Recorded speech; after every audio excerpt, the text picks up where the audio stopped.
কি অপূর্ব দেখো, অপূর্ব অপূর্ব। এটার কি নাম জানো? এ হচ্ছে ভেলভেট ফ্রাগ্রেন্স।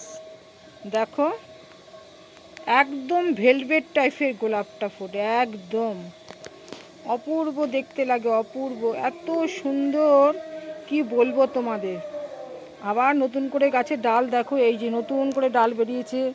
প্রথম লট তো হয়ে গেছে, প্রথম ফ্লাশিং যেটা ওটা ফুটে গেছে, এবার দ্বিতীয় ফ্লাশিংয়ের ফুল আসতে শুরু করেছে।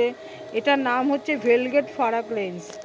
অপূর্ব দেখতে, পুরো ভেলভেট, মনে হবে যেন একটা ভেলভেটের ফুল ফুটে আছে। দেখো, আমার ঘরে এই ধরনের প্লাস্টিকের ফুল আছে, তার পাশে এটা যদি আমি রাখি তখন মনে হবে যেন এটা অ্যাকুরেট ওইরকম ভেলভেট, কিন্তু এটা অরিজিনাল।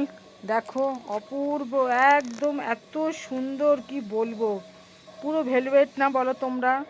দেখো, তোমরা নিজেরাই দেখো, এত সুন্দর, এত সুন্দর। এটা ভেলভেট ফ্রাগ্রেন্সের নাম হচ্ছে। এই আমি গাছে জল দিলাম, এখন অনেকগুলো ফুল এখন আবার দুবারা ফুটেছে।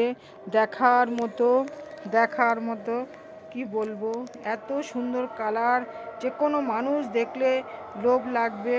এবং গাছটা দেখো কেমন তাগড়া হয়ে উঠেছে, এর পাতা এত সুন্দর, কি বলবো।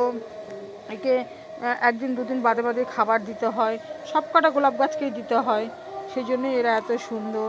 সকালবেলা একবার এদের এপসন সল্ট আমি দিয়ে গেছি, তখন 7টার আগে, এবং এখন জল দিয়ে আবার ভিজিয়ে স্নান করিয়ে দিলাম এদের। যাই হোক, তোমরা অবশ্যই এরকম একটা গোলাপ সংগ্রহ করবে। তোমাদের বাগানে এরকম একটা গোলাপ থাকলে তোমাদের অবশ্যই ভালো লাগবে মনটা। এরকম একটা গোলাপ থাকা সবার কাছে দরকার। রাধে রাধে।